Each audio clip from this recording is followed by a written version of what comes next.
exists. The representative of the Ministry of Foreign Affairs of the Russian Federation, Maria Zakharova, stated that Ukraine allegedly uses the airspace of Kazakhstan for drone attacks on the territory of Russia. They say that in the Astrakhan and Volgograd regions bordering Kazakhstan, about 20 Ukrainian drones were allegedly shot down. On June 19 and 20, several dozen unmanned aerial vehicles of the armed forces of Ukraine were recorded flying over the territory of the West Kazakhstan region of the Republic of Kazakhstan, apparently with the aim of launching strikes in Russia. Kazakhstan denied Zakharova's information. According to the representative of the Ministry of Foreign Affairs of the Republic, Aybek Smodyarov, the message about the launch from Kazakhstan and the flight through it of a drone of the armed forces of Ukraine is not true. Experts are studying all the details of the incidents with the discovery of drones on the territory of the Republic, which were previously written about by local media, he noted. One of such incidents allegedly took place on June 19.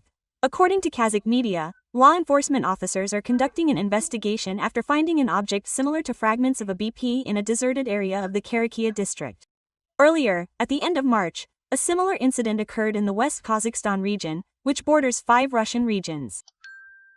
That case was the 4th such emergency in the region. It is known that dictator Putin and the president of Kazakhstan have warm relations. Earlier, Putin handed over to Tokayev his father's people's list from the archives of the Russian Ministry of Defense. Kazakhstan is one of the few countries that accept Putin. He goes there without fear of being arrested. Kazakhstan has not ratified the Crimean Statute of the International Criminal Court in The Hague, where Putin was indicted. The country's foreign ministry said that its provision contradicts the constitution of Kazakhstan, which means that the country will not arrest Vladimir Putin on a warrant from the ICC. At the end of May, former president of Kazakhstan Nursultan Nazarbayev visited Moscow and met with dictator Vladimir Putin. As the press secretary of the first president said, Nazarbayev's visit to Moscow was purely personal. According to him, Nazarbayev and Putin have had long-standing friendly relations. Nazarbayev's visit to Moscow caused a wave of discussions. No official events with his participation were announced.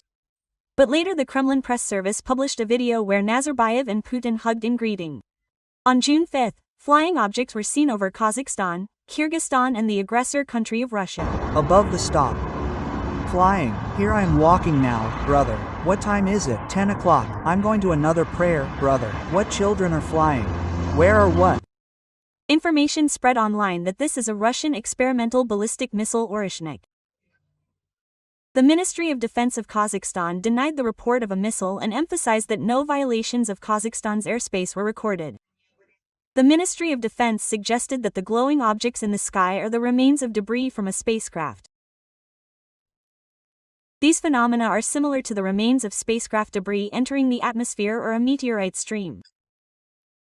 As a rule, they all burn up in the dense layers of the atmosphere before reaching the Earth's surface. The Ministry of Digital Development, Innovation and Aerospace Industry of Kazakhstan, in turn, suggested that the falling lights in the sky are probably space objects from China, the United States or Japan. According to preliminary estimates, we are talking about the entry into the atmosphere of one of the space objects that were previously in orbit. According to international organizations tracking the movement of space debris, 3 events were actually recorded during this period of time, each of which could potentially cause the observed effect. It is reported that the cause of the glow could be the acceleration of a block of a Chinese rocket, an old Starlink satellite that smoothly descended from orbit, or an upper stage of a Japanese rocket. Journalist Taras Berzov suggested that it could still be the Russian Oрешnik weapon. Perhaps it was this that burned up in the sky as a result of an unsuccessful launch, and its debris fell on the territory of Kazakhstan. At least, this version seems the most likely at the moment.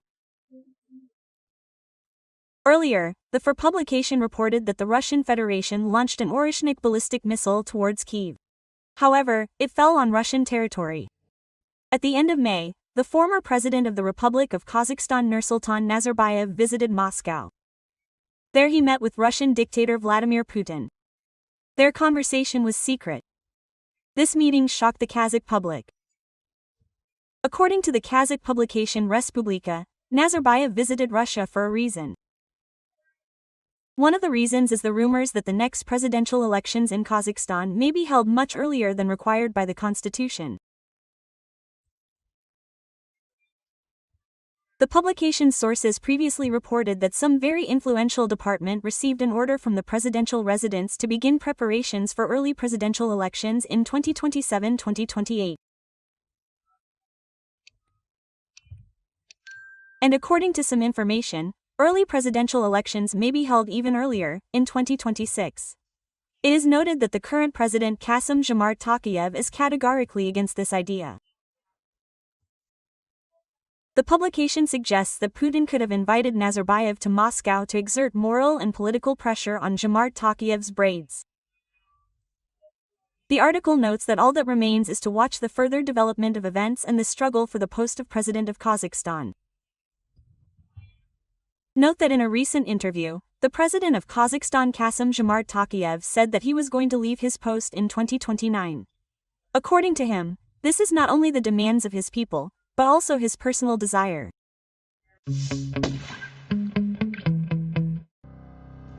While Kyiv is repelling Moscow's onslaught, Ukrainians are defending Astana and the Baltic countries from attacks by Russian chauvinists.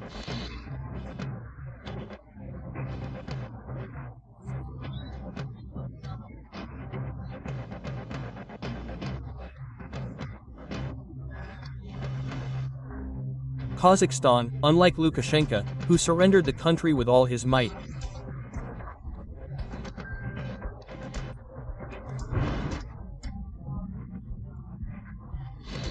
And now I will show you where the attack on Belarus was being prepared from. And if a preemptive strike had not been launched on the position 6 hours before the operation, 4 positions.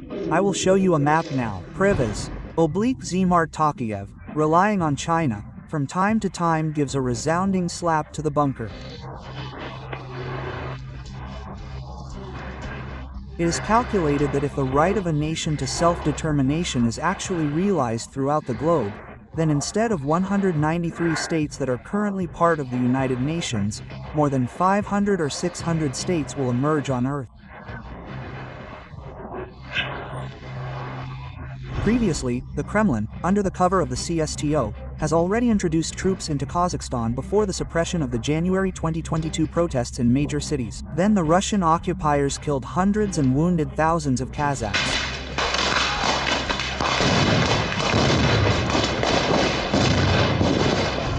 Can Russia, having failed in Ukraine, switch its aggression to Kazakhstan? Is Astana ready to defend its territories, which the Kremlin claims? And what is the general state of the armed forces of Kazakhstan? After all, having Russia as a neighbor, the army is the only reliable guarantee of security. After the collapse of the USSR, Kazakhstan, like Ukraine, inherited a nuclear arsenal. The economic crisis, technological degradation and international pressure led to the fact that in 1994 Clinton and Nazarbayev signed an agreement on Astana's voluntary renunciation of nuclear weapons, the 4th largest nuclear potential in the world, inherited from the communists. 1,410 warheads, including 104 intercontinental, were destroyed or taken to Russia with the assistance of the United States. Moscow, as well as Kyiv and Budapest, guaranteed the Kazakhs' security. Kazakhs, brothers, what kind of ingratitude is this? Guys, did you really think that Russia would evaporate somewhere, emigrate to Mars, to Ukraine? Take a closer look. Think seriously. In addition to the nuclear club, Kazakhstan inherited vast territories. The country is in 9th place in area among the world's states, almost 2.8 million square kilometers. At the same time, it is 183 in terms of population density, only 6 people per kilometer. From a military point of view, this means very poor logistics, that is, unfavorable conditions for organizing the supply of troops. The situation in Ukraine is clearly mirrored in Kazakhstan. There are also huge areas populated by Russian speakers. There, in Kazakhstan, some believe that in the future, we want to take northern Kazakhstan from them, as they say, according to the Ukrainian scenario. Do you think we had such plans? Do we expect this? I believe that we have historical rights to these lands. The Army of the country of Kazakhstan, the Kazakh Republic, has about 40,000 personnel, while the contingent of the invasion of Russian troops on the territory of Ukraine numbered about 200,000. And this possibility is practically reduced to zero. That is, it is practically impossible for 40,000 personnel of the Kazakh army to cover the entire length of the Russian-Kazakh border. If we look at Kazakhstan as a theater of military operations, which Russian officials and propagandists have been constantly hinting at since the invasion of Ukraine, in addition to problems with logistics and protecting the borders, the Kazakhs will face another difficulty. According to experts, the terrain and the absence of large river barriers will complicate the defense of the northern borders. The conditions that were in Ukraine, namely black soil, when Russian equipment was loaded and, accordingly, abandoned by Russian occupiers, will not exist. 55%, I emphasize again, is a desert and semi-desert. In all likelihood, there will be so-called focal defense, that is, well, fighting directly in urban areas. Catastrophically small numbers of captures in the event that all 40,000 Kazakh servicemen sent to the Russian-Kazakh border, the defense density will be 1 serviceman per 200 meters. The armed forces of Kazakhstan have another drawback: dependence on the Kremlin in intelligence and military technical terms. Astana has almost no military production of its own. The army of Kazakhstan is more than 95% dependent on imported weapons. Russia is practically the only supplier to the country of both weapons and ammunition for them. The air defense system, that is, the PO system of Kazakhstan, is integrated into the general CSTO system, that is, accordingly, Moscow knows the locations of launchers, and, accordingly, even the personnel of those units of the air defense systems of the Republic of Kazakhstan, which provide cover for the Kazakh sky. Despite the fact that on May 7th, Kazakhstan for the first time since 2018 held a large-scale military parade on the occasion of Victory Day, which pompously demonstrated military equipment and, in general, the potential of the army of Kazakhstan. The whole country watched the military parade, which promises to be one of the most spectacular events of the year. The basis of the army of Kazakhstan is outdated samples of Soviet and Russian equipment. In air defense, Astana relies on Soviet S-300 systems and Russian Buks. The ground forces use Soviet-Russian armored personnel carriers BTR-80 and tanks T-72 and T-80. In aviation, the situation is even worse. Kazakhstan is inferior to the Russian Federation both in the quality and quantity of fighters. Kazakh fighters are another 3+, while the basis of the Russian aerospace forces, respectively, is 4+, that is, the sides are more technically advanced, which actually leave no chance for Kazakh aviation. For many years, Kazakhstan relied on international treaties in terms of ensuring military security, starting with the already mentioned nuclear memorandum in 1994. Subsequently, Astana concluded many other agreements, one way or another affecting the military security of the country. But February 2022 showed that in the case of a nuclear aggressor neighbor, international organizations, treaties and memoranda do not work. Moscow is deliberately militarizing its society, successfully preparing the propaganda ground for future hybrid and full-scale wars.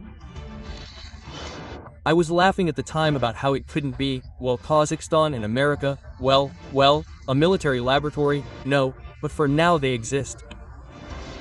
There are 2 in Kazakhstan. So there will definitely be a direct clash. That's all. Don't forget to write in the comments what types of weapons you would like to learn more about. Like this video and, of course, subscribe to our Arsenal channel. The link is in the description under the video.